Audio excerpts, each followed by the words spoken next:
가나의 혼인잔치, 이러한 제목으로 같이 은혜를 나누겠습니다. 요한복음 2장 11절, 예수께서 이 첫 표적을 갈릴리 가나에서 행하여 그의 영광을 나타내시매 제자들이 그를 믿으니라.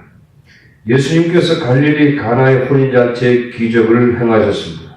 그것은 요한복음에서 7개의 기적 가운데 첫 번째입니다. 물론 예수님께서 이 땅에 계실 때 셀 수 없는 많은 기적을 행하셨습니다. 그러나 요한은 그 중에 7을 예수님이 영광을 드러낸 것과 관련해서 선택하였습니다. 이 첫 기적은 예수님의 초월적인 능력을 드러내십니다. 예수님께서 보통 물을 가지고 아주 좋은 포도주로 변하게 하신 것입니다. 이것은 더러운 죄인을 거룩한 성도로 변화시키는 것을 말씀하고 있습니다.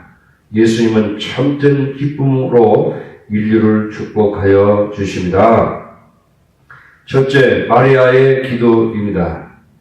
요한복음 2장 1절에 사흘 되던 날에 갈릴리 가나에 혼인이 있어 예수의 어머니도 거기 계시고 예수와 그의 제자들도 혼인의 청함을 받았더니 예수님과 그의 세 제자들은 갈릴리에 있는 유대의 혼인잔치가 있는 갈릴리 가나로 여행을 하게 되었습니다.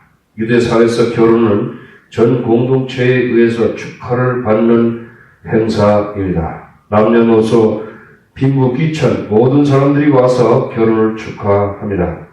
신랑 신부는 왕자와 공주처럼 대우를 받습니다. 신랑 신부는 좋은 자리에 앉아서 모든 이들로부터 축복과 축하를 받았습니다. 축제는 여러 날 동안 계속됩니다. 축제 기간 동안 신랑 신부는 손님들을 잘 대접받기를 기대합니다. 예수의 어머니도 거기에 계시다고 말씀하고 있습니다. 예수님이 성육신의 은혜는 항상 거기에 있었습니다. 영원한 창조주 하나님께서 육신을 입고 여자에게 태어나신 사실은 요한에게 가장 우선적인 일이었습니다. 그래서 요한은 마리아를 예수의 어머니라고 부르고 있습니다. 예수의 어머니와 예수님 제자들 베드로와 빌립, 나다나엘, 안드레, 요한이 초대받았습니다. 문제가 발생했습니다. 포도주가 떨어졌던 것입니다. 이것은 손님 대접을 하는 데서 심각한 문제가 되는 것입니다. 이 문제는 신랑 신부에게 평생 따라다니며 후회하게 하는 것입니다. 예수의 어머니가 이것을 말해주고 있습니다. 마리아는 신랑 신부의 마음을 예수님과 같은 목자의 마음으로 이해할 수 있었습니다. 그 다음 그 문제를 예수님께 가지고 왔습니다. 문제를 있는 그대로 말했습니다. 저희에게 포도주가 떨어졌다고 했습니다. 우리 모두는 문제를 가지고 있습니다. 그러나 우리가 어떻게 문제를 해결하는 것이 중요한 것입니다. 우리는 마리아처럼 문제를 기도로서 예수님께 가지고 가서 고백하는 것이 중요합니다. 둘째, 여자여 내 때가 아직 이르지 아니하였나이다. 요한복음 2장 4절에 예수께서 가라사대 여자여 나와 무슨 상관이 있나이까? 내 때가 아직 이르지 못하였나이다. 예수님은 여자여라고 했습니다. 마리아는 그 문제를 예수님께 가지고 왔습니다. 그리고 난 다음 예수님께서 그의 판단과 그의 결정에 따라서 이 문제를 다뤄주시기를 기도하고 믿었습니다. 마리아는 예수님을 메시아로 존경했습니다. 우리들은 자녀들을 바라볼 때 하나님께서 자녀들에게 사명을 준 것을 이루기 위해서 그들을 존경하는 마음을 가져야 됩니다. 그리고 나서 예수님께서 내 때가 이르지 아니하였나이다. 예수님은 하나님의 시간표에 따라서 사는 것을 말하고 있습니다. 예수님은 자기가 하고 싶은 대로 사는 자유로운 분이 아니셨습니다. 예수님은 하나님으로부터 받은 사명을 이루기 위한 것을 최우선적으로 마음에 두고 있었습니다. 예수님은 하나님의 시간표에 따라서 마리아의 요구를 들어주셨습니다. 하나님의 거룩한 사명을 위하여 사는 사람들은 우선권을 하나님께 항상 둬야 합니다. 인간적인 욕망을 만족시키는 위하여, 가족의 욕망을 만족시키기 위하여 사는 것이 아닙니다. 그들은 하나님의 뜻과 시간표에 따라서 사는 사람들입니다. 많은 사람들이 예수의 마음을 이해합니다. 마리아는 자기의 기도가 무시되지 않을 것을 알았습니다. 왜냐하면 하나님에 대한 믿음과 메시아에 대한 믿음이 있었기 때문입니다. 그러한 믿음으로부터 기도 응답이 올 것을 기대하고 있었습니다. 그러므로 마리아는 종들에게 너희에게 무슨 말을 하든지 그대로 행하라고 주문하였습니다. 마리아가 이러한 말을 종들에게 깊은 감동을 주었고 종들로 하여금 예수님께 순종하게 하였습니다. 이렇게 하여 마리아는 믿음과 순종의 환경을 조성하였습니다. 기도로서 문제를 예수님께 가져간 후에 예수님으로 하여금 일할 수 있는 환경을 만들어야 하는 것입니다. 세 번째, 종들의 순종입니다.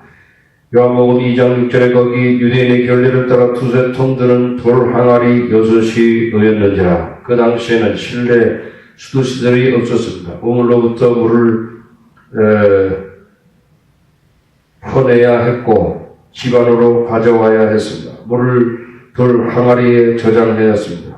결혼 하객들이 봉사하려면 많은 물이 필요했습니다. 이러한 항아리들은 한 번 물로 가득 채워졌고 하객들이 손과 발을 씻은 후에는 물이 떨어졌습니다. 예수님께서는 종들에게 물로 항아리를 채우라고 하였습니다. 인간의 이성으로 생각한다면 예수님이 이러한 요구는 잘못된 것으로 생각할 수 있습니다. 포도주가 떨어진 문제와 물을 채우는 연관성이 없어 보일 것입니다. 또 잔치집에서는 종들은 다른 심부름 할 일이 많이 있습니다. 그러나 그들은 무엇을 했습니까? 요한복음 2장 7절에 예수께서 저에게 이르시되 항아리에 물을 채우라 하신 적 9가지 채우니 종들은 물을 채웠을 뿐 아니라 9가지 채웠습니다. 종들은 예수님 말씀을 마음을 다하여 순종했습니다. 의심할 것도 없이 예수님의 말씀을 순종하기 시작했을 때 영적인 기쁨이 넘쳐났습니다. 종들은 어떤 좋은 일이 일어나고 있는 것을 알았습니다. 종들은 인간의 이성의 세계를 초월하여 영적인 믿음의 세계로 들어갔습니다. 이러한 신비한 은혜가 예수님의 말씀을 기쁨으로 순종하여 했습니다. 이러한 종류의 순종은 예수님께 기꺼이 사용하시고 축복하시는 것입니다. 종들이 순종의 기쁨을 맛보았을 때 그들의 믿음을 갖도록 도와줬습니다. 요한복음 2장 8절에 이제는 떠서 연회장에 갖다 주라 하심에 갖다 주었더니 만일 연회장에게 종이 씻는 물을 떠다 주게 되면 심하게 욕을 먹을 때까지 먹고 몇 가지 맡겨둘 것입니다. 그러나 종들은 예수님 말씀을 순종하는데 조금도 망설이지 않았습니다. 종들은 예수님을 절대적으로 신뢰했습니다. 종들은 물을 떠서 연회장에 갖다 주었습니다. 요한복음 2장 9절에 연회장은 물로 된 포도주를 맛보고 어디서 났는지 알지 못하되 물 떠온 하인들은 알더라. 9절에는 물이 변하여 포도주로 변했다고 말씀하고 있습니다. 그것은 마리아의 기도와 종들의 순종으로 이루어진 것이 기적이었습니다. 그것은 메시아에 의해서 결혼식을 축복한 거룩한 능력의 행동이었습니다. 물로 포도주가 된 것은 화학적으로 도무지 설명할 수가 없는 일입니다. 예수님은 보통의 물을 가지고 최고의 포도주를 만드신 창조주 하나님이신 것입니다. 연회장은 포도주를 맛보고 너무나 맛이 좋았습니다. 이제까지 마셔본 것 중에 최고였습니다. 그래서 신랑을 불러놓고 말했습니다. 요한복음 2장 10절에 말하되 사람마다 먼저 좋은 포도주를 내고 취한 후에 낮은 것을 내거늘 그들은 지금까지 좋은 포도주를 두었도다 하니라. 연회장은 예수님이 행하신 기적을 증거하고 있었습니다. 연회장은 신랑을 높게 칭찬했습니다. 신랑과 신부는 얼마나 행복했겠습니까? 최고의 포도주를 맛본 하객들 역시 행복하고 기뻤습니다. 그러나 가장 축복된 사람들은 물을 길어오느라 힘들었던 종들이었습니다.